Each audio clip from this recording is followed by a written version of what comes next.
Čia labas rytas ir galbūt jau po ryt, o gal ir rytoj jums ims ir paskambins Kristijonas Donelaitis. Apie Vilniaus kalbančias skulptūras mes laidoje dabar ir pakalbėsime. Mūsų studijoje svečiuosi Modernaus meno centro direktorė Rūta Frankė. Labas rytas. Labas rytas. Su mumis ir kūrybinės laboratorijos atviras ratas aktorius ir režisierius Justas Tertelis. Labas rytas. Labas rytas. Taigi, iš tiesų, tai nėra naujas dalykas pasaulyje kalbančios skulptūros.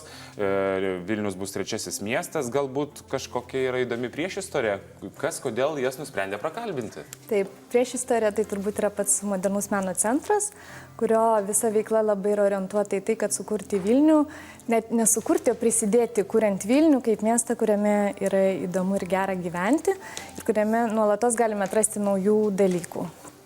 Tai vienas iš mūsų tokių ankstesnių projektų, tai buvo 2008 metais pradėtas Literatų gatvės projektas, kuris tapo labai populiarių ir ypatingų traukos centrų tiek vilniečiams, tiek miesto svečiams.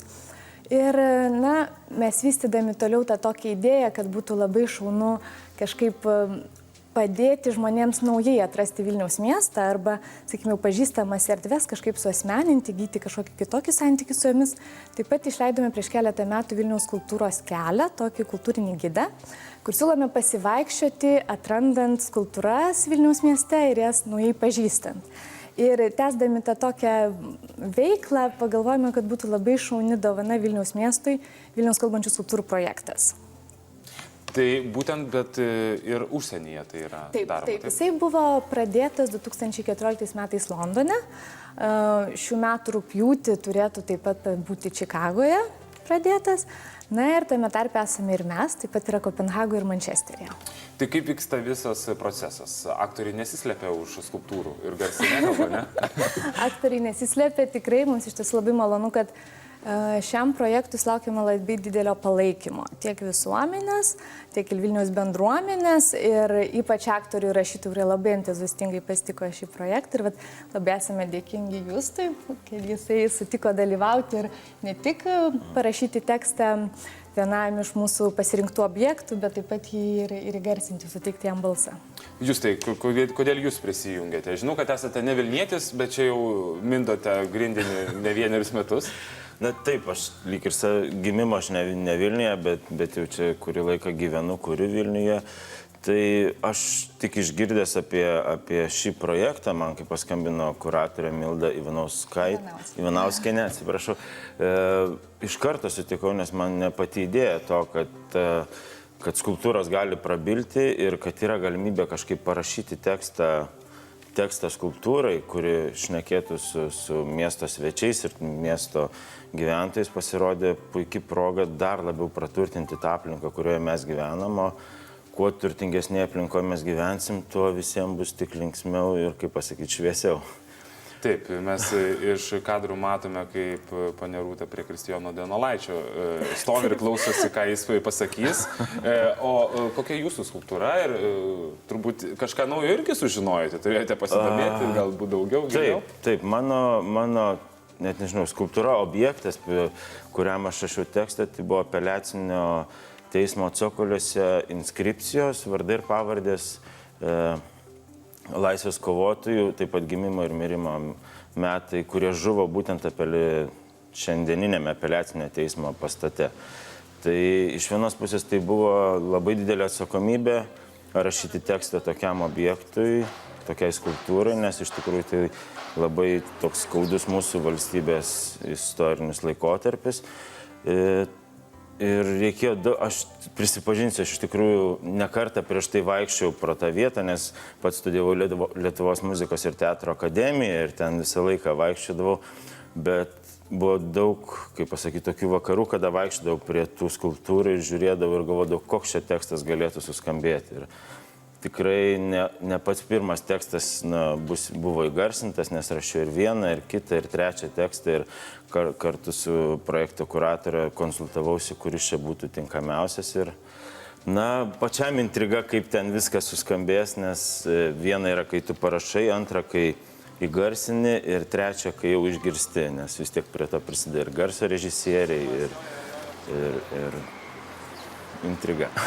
Taip, iš tiesų, reikia pripažinti, kad, gaila, kad kai kurios skulptūros nesulaukia tokio dėmesio kaip ant Žaliojo tilto, tos skulptūros, kurios beje jau nuėmamos renovuoti, galbūt nebus užkeltos, ką gali žinoti, bet iš esmės tie parkeliai tikrai yra apleisti, po truputėlį tvarkomi ir kaip ir Justas minėjo, ne vieną kartą žmonės praeina, o kad ten Žemaitė yra ir dabar dar kalbėsi, tikrai net žmonės nežino, kur jinai yra.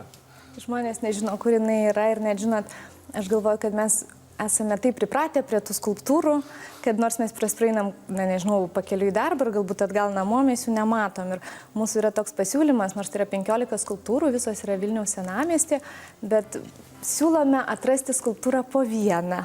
Tai yra nepadaryti savo tikslo, kad atrasti visas 15 skulptūrų vieno pasivaikščiojimo metu, bet tiesiog atsitiktinai keliaujant iš vieno taško į kitą, pažiūrėti, kuri skulptūra pasitaiko pakeliui ir išklausyti, ką jinai turi papasakoti.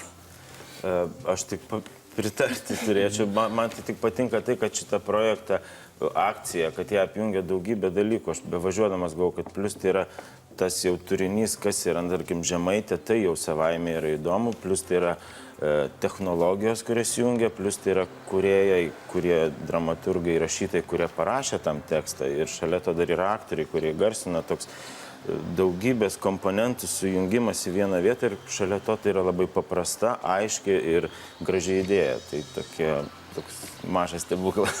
Taip, į sąrašą matome beje 15 sostinės skulptūrų, jų yra kur kas daugiau, kaip buvo parinktos jos. Žinot, mums vis tiek reikėjo apsiriboti kažkokiu skaičiumi, tai negalėjo būti visos Vilniaus skulptūros. Tai mes išsiskyrėme tokias 3 kategorijas, tai pirmas buvo Lietuvos istorijai svarbios asmenybės, Gediminas, Barbora Radvilaitė. Tuomet buvo antroji kategorija, tai buvo skulptūros esančios, norinčios proti Vilniaus kaip multikultūrinio miesto įvaizdį. Tai vėlgi buvo Šabado skulptūra, Roman Gary skulptūra, Taraso Ševčenkos. Turėtųsi paminėti, kad šios 3 skulptūros jos kalba ir daugiau kalbų, nes šiaip visos skulptūros kalba lietuvių ir anglų kalba, tačiau... O Frankas Zappa kalba angliškai ir lietuviškai, angliškai su amerikietišku akcentu, lietuviškai šiek tiek taip pat su amerikietišku akcentu. Štai. Ir trečiasis kriterijus tai buvo tai, kad norėjosi taip pat įtraukti tam tikras tokias fikcinės skulptūras, kaip Užupio angelas, Užupio undinėlė, miesto žibintininkas esantis netoli Vilniaus universiteto. Ir žodžiu, tokie ir buvo tie pagrindiniai kriterijai, kaip susidarė 15 skulptūrų. Na ir tikrai, nežinau, ar visus išvardinsite, aš sąrašą turiu, bet, tikrai skulptūrom tekstus parašė ir tos balsus suteikė tikrai žinomi garsus rašytojai, aktoriai, režisieriai. Taip, taip. Gali dar paminėti prie žinomo garsaus Justo Tertelio. Taip, iš tikrųjų, kaip jau minėjau, labai džiaugiamės, nes palaikymas buvo labai didelis ir iš aktorių, ir iš rašytojų pusės. Ir nors mes davėme tam tikrus tokius gairės rašytojams, kad tai turėtų būti nedidesni kaip 300 žodžių tekstai, kad vis dėlto tai turėtų būti skambutis, užmesgant pokalbį su pašnekovu, bet mes tuo pačiu davėme ir labai plačias ribas, nes norėjo riboti kūrybinės laisvės ir fantazijos ir esame labai patenkinti rezultatu. Ar daug dublių jūs tai teko padaryti, garsinant, rašant? Arba ką buvo lengviau daryti, rašyti ar įgarsinti? Na, iš mano atveju tai buvo iš vienos pusės pavydėjau žmonėms, kurie vieni tik parašė, kiti įskaitė, nes aš pats, kai dirbu teatre, mėgstu dirbti komandai ir visą laiką tai yra kūrybinė diskusija. Šiuo atveju aš pats parašiau ir po to vėliau reikėjo įskaityti, tai iš vienos pusės buvo sudėtinga, nes nebuvo, kaip pasakyti, pačiam interpretuoti savo tekstą sunkiau. Ir tema neišlengviausia. Jo, ir todėl labai klioviausi ir garso režisieriumi, ir Milda kuratorė, kuri buvo, aš paprašiau, kad sakau, man reikia kažko su kuo padiskutuoti, ar bent jau išgirsti kitą nuomonę, bet iš kitos pusės tai buvo tekstas, kurį labai gerai žinojau, todėl įrašėm kelis variantus ir dabar tiksliai nežinau, kuris ten bus, tai ta intriga lieka. Taip, reikėtų paminėti, kad tekstus rašė Laura Sintė Černiauskaitė, kuri buvo mūsų studijoje vakar, ir Gintaras Grajauskas, ir Vytautas Vėlansbergis, Mindaugas Nastaravičius, Sigitas Parulskis, Giedra Radvilavičiūtė, Kristina Sabaliauskaitė ir kiti, o įgarsino ir Algirdas Kaušpėdas, ir Darius Meškauskas, ir Jolanta Dabkūnaitė, Rasa Samolytė, aktorius Arūnas Sakalauskas ir taip toliau, ir taip toliau. Ir taip toliau.